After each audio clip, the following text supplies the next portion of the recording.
Vous allez grignoter une chouquette, à vrai dire, la toute première chouquette produite par le Moulin à Parole. Vous y trouverez quelques explications sur ces podcasts du Moulin, les raisons de leur existence et leur organisation.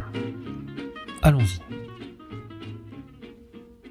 Lors d'une fin de journée où nous rentrions de mission avec la fraternité Saint-Jean-Baptiste, l'évêque du lieu nous a réunis, s'est assis parmi nous, et nous a dit « Maintenant, mes amis, évangélisez-moi ». Pour nous qui pensions qu'un évêque est au top de la sainteté, qui n'a pas besoin de grand-chose et surtout pas d'être évangélisé, sa demande nous a surpris.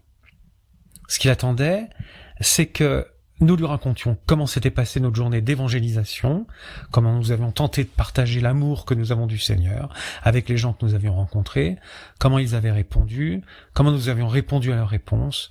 Il voulait que nous lui racontions aussi les petites histoires survenues ici et là pendant cette journée, où la présence du Seigneur se manifeste et que nous appelons des fioretti. Et parce que ces échanges et ces événements avaient fait de nous des témoins de la présence active du bon Dieu pendant ce jour-là, il voulait, lui aussi, en avoir sa part. Ainsi, raconter comment le Seigneur a agi dans notre vie est une bonne façon de témoigner de son existence.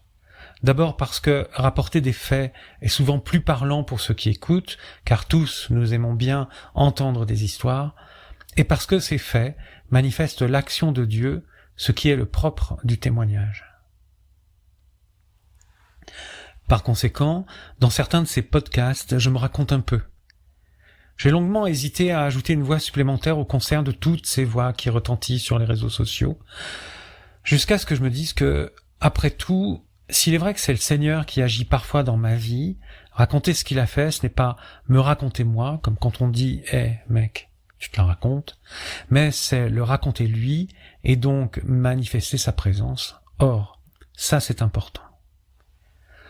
D'autre part, le Seigneur Jésus enseigne, parfois longuement, assis dans une barque, au bord de la mer, dans les synagogues, sur des montagnes, au bord d'un puits, etc. Je me suis longtemps demandé si j'étais légitime à enseigner, moi aussi. Je suis laïque, de conversion tardive, et je conçois qu'il ne suffit pas d'aimer beaucoup le bon Dieu pour dire quelque chose de pertinent à son sujet. Cependant, on trouve sous la plume d'une grande sainte que je relis souvent parce que je l'aime bien, Brigitte de Suède, une déclaration du Seigneur en ces termes. « En celui qui s'est converti croissent les rameaux de la charité quand il attire vers le bien tous ceux qu'il peut y attirer. Puis le fruit vient en maturité quand il enseigne les autres autant qu'il sait. Il cherche avec une entière dévotion le moyen d'accroître mon honneur. Un tel fruit me plaît beaucoup. » Fin de citation.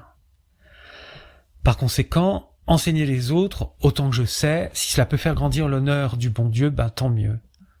D'autre part, les prêtres, pendant leur sermon, nous répètent sans arrêt qu'il faut annoncer autour de nous la parole de Dieu, dont acte. Par ailleurs, j'enseigne depuis environ 30 ans, c'est mon métier, et je ne sais pas faire grand-chose d'autre.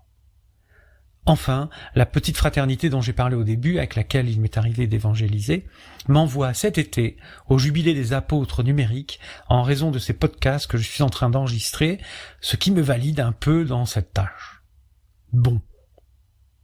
Mais je m'aperçois que tandis que je tente de me justifier sur le fait que je serais légitime pour enseigner, que je tombe précisément dans un des travers que je dois m'efforcer d'éviter et qui consiste à plus parler de moi que de parler du Seigneur.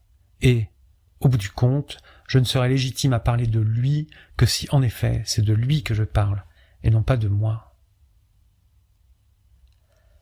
À l'époque des grandes prédications du XIIe siècle, une image a tellement saisi les esprits qu'on a décidé de la marquer dans la pierre.